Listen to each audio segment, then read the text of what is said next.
So I'd like to make a few announcements before the talk. And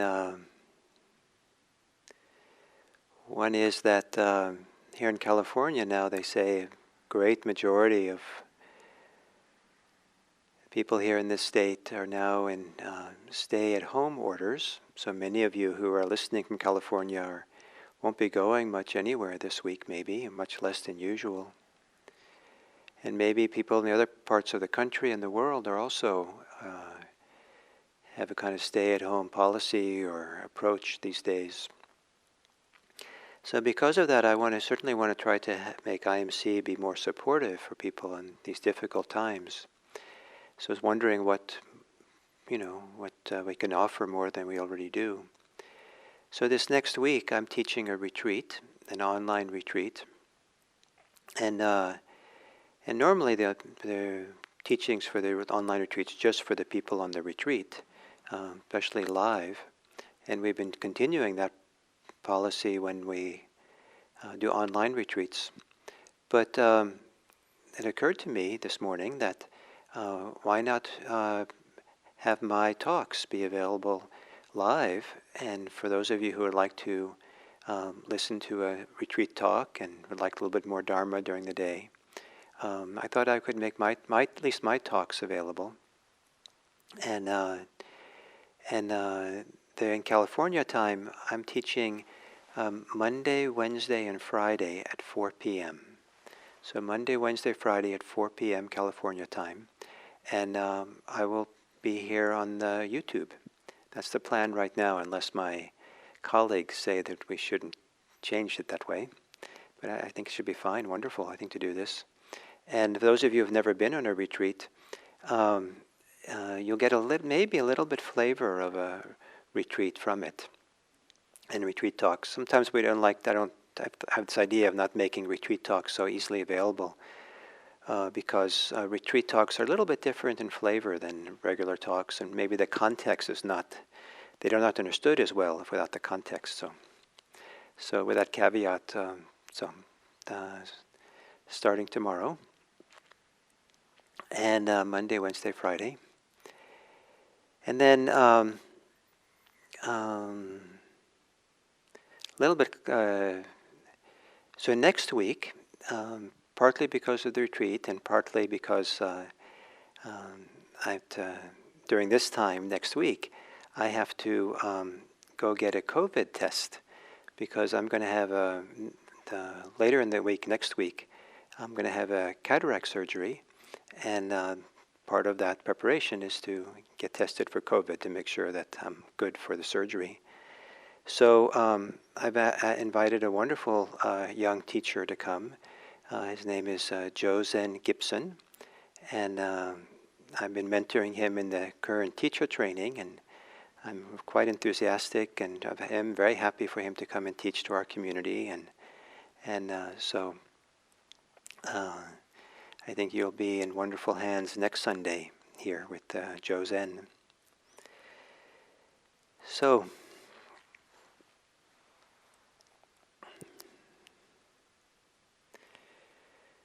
for the talk.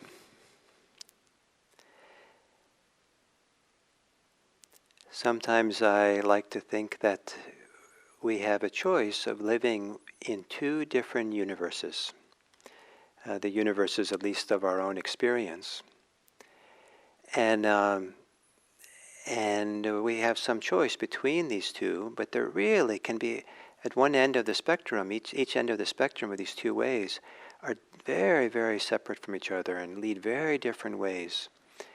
And one is conducive to support the world of clinging and attachment, and the other is much more conducive to freedom and compassion. And they represent two forms of action of how we can live our life in the world. So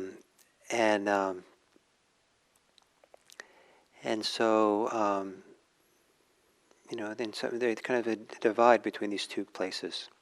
I want to lay out these two sides of this dichotomy, and maybe at the end remembering we don't want to live in this world that's so separate between these two. They don't have to be so separate. There's actually a way of holding them together where they work together. They don't have to be opposed. It's just that if one side is emphasized too much, either side emphasizes too much can be a problem. But especially what I'm going to call the first side is probably the one that's most problematic for this world that's often difficult and challenging. So these two modes of action, modes of being, modes. The first I call utilitarian, and the second I call appreciative.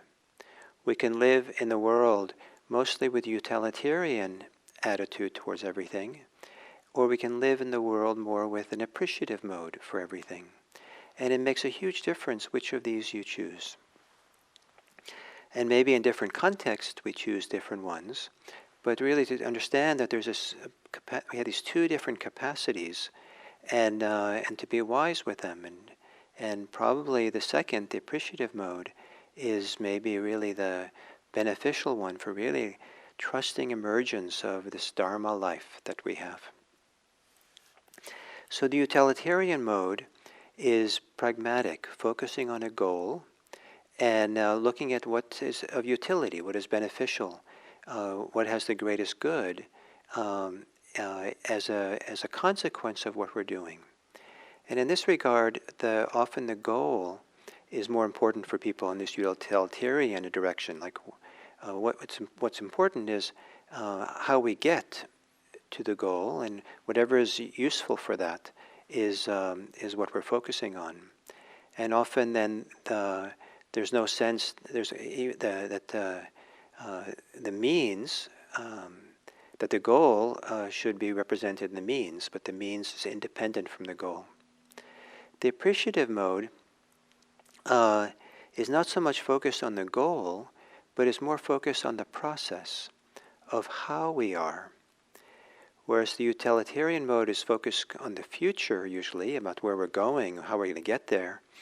The appreciative mode is more focused on the present moment, and with the experience of the present moment, independent of where we're trying to get.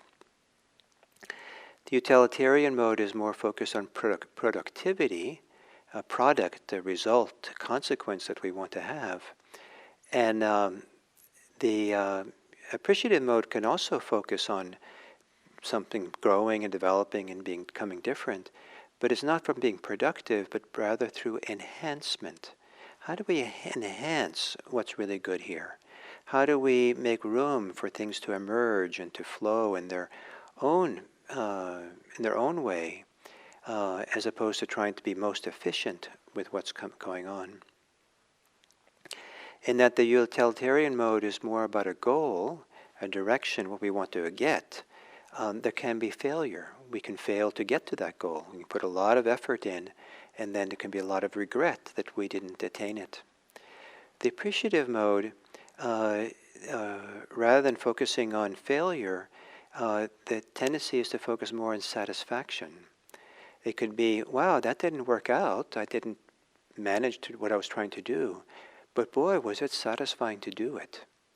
That the focus on the present moment, the appreciation, the enhancement of something that's really good in us, maybe it makes, for many things, not everything of course, but for many things that we do, that maybe it's less important that we succeed than how we did it was really satisfying and meaningful.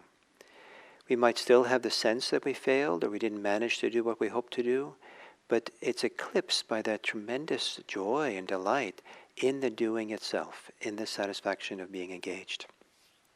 And so there's no regret that we did it, because the outcome maybe isn't as important as how we do it, the engagement in the process. The utilitarian mode is more about becoming something, making something come into being, and the appreciative mode is more about being itself. Just what is here and how am I be, how am I, and the emness of us rather than the future of us. Whereas the utilitarian mode is maybe more centered on wanting something to happen.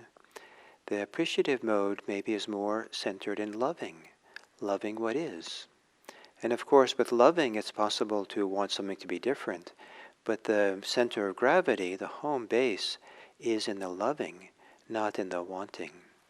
And certainly we meet people who have as their home, the place where they're rooted, or place which really is the operating volcano of their life, is their desires. Sometimes we say some people, the neediness of other people. Neediness is a very intense desire that is projected onto someone else who's going to help us attain it or to get it.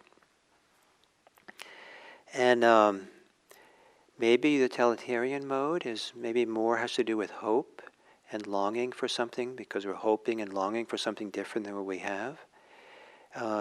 But then in the appreciative mode, maybe it's more aspiration, inspiration. And the difference being that the hope and longing is more focusing on the goal, the outcome. And at least in my vocabulary, aspiration, inspiration, almost because it comes from the word spirit or respire, the breathing itself. Aspiration is what this emerges in us, a desire, a wish, a vision that has bubbled up from the inside, out of the goodness of who we are, the wholesomeness of what's here. That would be great. An aspiration doesn't have to be fulfilled in the way that a hope has to be fulfilled. An aspiration is just kind of a love for, this is possible, this is a vision. This is worth working towards, but let's work towards it in a way that's satisfying, that how we are with this aspiration. Let's stay close to this nice breathing, this nice sense of breath, this place where things emerge in a wonderful, free way. I associate the utilitarian mode with acquiring, wanting and getting. And I think of the appreciative mode as being tending to things, wanting things to be well, but then tending to them, supporting them to grow, enhancing them, letting them develop and the best in that thing or that person or them to come out. Not wanting them to be a certain way, but tending to what's already here so that what's wonderful can develop. It's kind of like gardening. Tending to a garden, you might take out the weeds so the flowers can really grow, the vegetables can really grow. Utilitarian mode, I think of as much more the fixing mode, fixing things, fixing people. For people involved in spiritual care, pastoral care, like chaplaincy in a hospital, one of the really important tools or attitudes or approaches of a chaplain is whoever we meet, is we don't try to fix them, but rather we nurture them, we support them, we trust their emergence. We meet there to appreciate them, to value them, and to listen to them, and to accompany them. And it can be very hard for chaplains not to want to try to fix the problems, the suffering we meet with people. And sometimes that misses the point to fix. Sometimes that does actually disservice for people. But sometimes it's just a whole other appreciative mode, which is an affirmation and an opening, and it really allows something much deeper connection for people to have with their inner life, with their spiritual life, that in the long term sometimes is much more beneficial than the fixing of a particular problem. So instead of fixing related to tending, the appreciative mode is nurturing. We want to nurture what's there. And the utilitarian mode, because it's pragmatic and focusing on an outcome and sometimes wanting to be efficient, there's often a strong need to know. And people who just want to get things done just want to know how to do it. The appreciative mode, there's less need to know. And in fact, there's an appreciation of the value of not knowing, of showing up with beginner's mind, with not knowing mind, showing up without knowing a lot, which can mean that because I'm there with not knowing, I'm not bringing my preferences, my projections, my bias on and putting it on the situation that has to, like my expectations, my desires on it. I'm here just to be open, not to know, and to trust emergence, to trust what's here, and to learn what's here, to take in the circumstance, situation, and the person in their fullness, rather than being ahead of what's happening with my own agenda.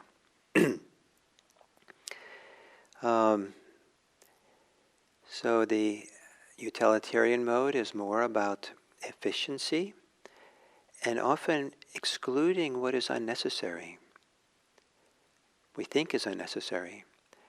I would like to think the appreciative mode is more about cooperation than efficiency, more about inclusion, community, than it is excluding anything or anybody.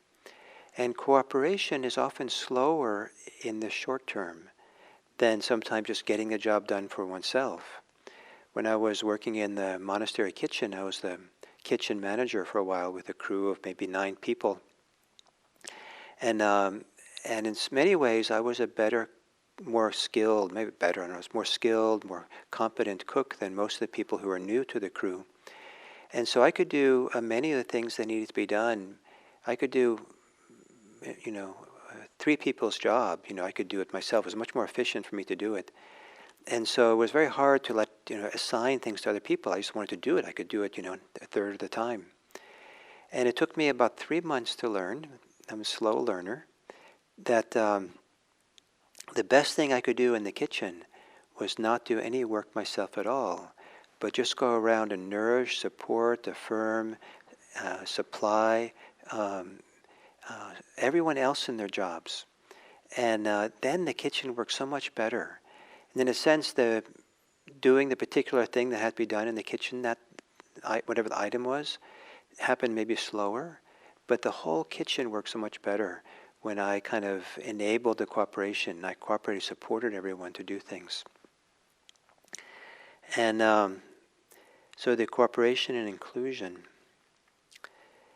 The utilitarian mode, focusing on the future, focusing on getting things done, focusing on being efficient, and doing just the right thing, can sometimes make no room for the inner muse, for the inner heart or spiritual, or the depths of who we are, to listen to the music of the heart, how the heart sings, or the deepest kind of wisdom and understanding, connectivity that you can only tune into if we kind of slow down, open up, and allow something deeper to kind of manifest and respond to what's going on.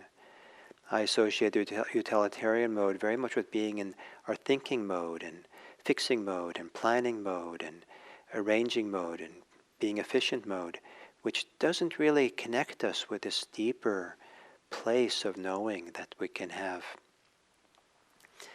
And so in the appreciative mode, there's slowing down, there's a receptivity and openness. So there's room for the muse, for the heart, for the spirit, for our fullness of our being to operate together. And then finally, I think of the utilitarian mode as often being fueled by need, but the appreciative mode also can do things, but it's more maybe inspired by possibility. And so there's less kind of drive or clinging. It's more like, okay, let's open to this possibility. Let's reveal this possibility, rather than let's make it in an acquisitional way. So some metaphors are kind of for this 2 different modes that we can maybe see a little bit better, that we have these 2 modes to be. So one is that in a utilitarian way, in the evening, when we're ready to go to sleep, we can ourselves put ourselves to bed in an efficient way. But we can't in the same way, I can't put myself to sleep. Sleep is something I make room for, I have to allow. I have to kind of get out of the way, but I can't lay there in bed, okay, now I'm going to be the most efficient going to sleep person ever. And like I'm in the race to sleep. That doesn't really work. Sleep is something that comes upon me, that not something that I do efficiently.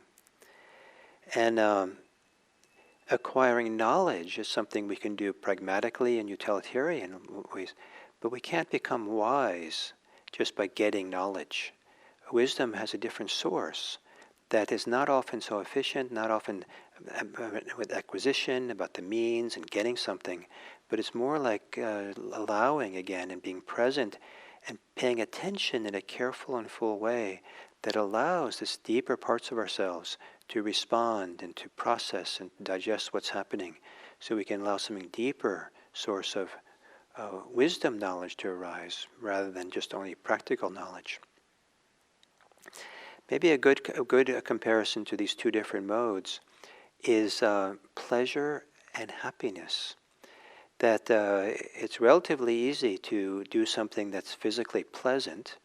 We can get food, we can get a massage, we can go outside, we can do pleasant things.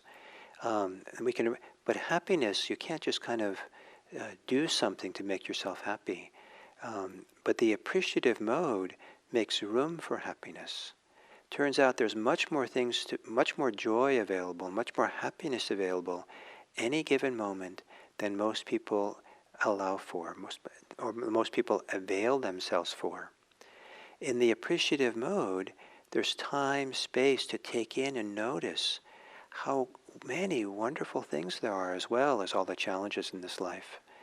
And to switch the mode and how we are, to live in a more appreciative mode, it's amazing how we live in a different universe. And the rules of the universe, or the understanding of the universe, the information we take in, information upon which we build our understanding of ourselves and the world, changes radically which of these two kind of approaches we take in our life. The utilitarian mode, if that's all we do, I think we're really limiting so much how much happiness and joy that's actually possible here. Also, limiting how much love and compassion. Finally, another kind of metaphor, I guess, for these two modes is praise. It's possible to do things to get people to praise you, but you can't pragmatically get people to admire you. Admiration is something that comes from inside of people, maybe more private in them, whereas praise is just what they say to please you, or to somehow get from you what you would like, and they know that we want praise, and so they give it to us. But admiration, that's more something in the privacy of their own inner life that arises from something deeper inside. So to combine these two worlds, to not see them as separate, there can be a goal. But the process of how we get to that goal is such an important part of it that maybe we bring them together, and often it's the process in which the best qualities of our life have a chance to flow and come. The goal itself is a little bit abstract because it's in the future. It little limits what we're focusing on. But if we focus on the goal, but remember the process is important, we bring along so much more of who we are and what's possible. And it's possible then to discover well springs of satisfaction inside that we can enhance, well springs of wholesomeness and goodness that we can enhance and nourish and tend while we are pursuing what we want, what we hope for, maybe what we want to get, what we want to become. So these two modes are not opposed, they can be integrated together. But I think for people interested in Dharma practice, it's really important, really useful, it's a utilitarian to focus on the appreciative mode. It's actually quite productive in a spiritual way to not focus on productivity, but to focus on enhancement and nourishing and tending this life of ours here. And so,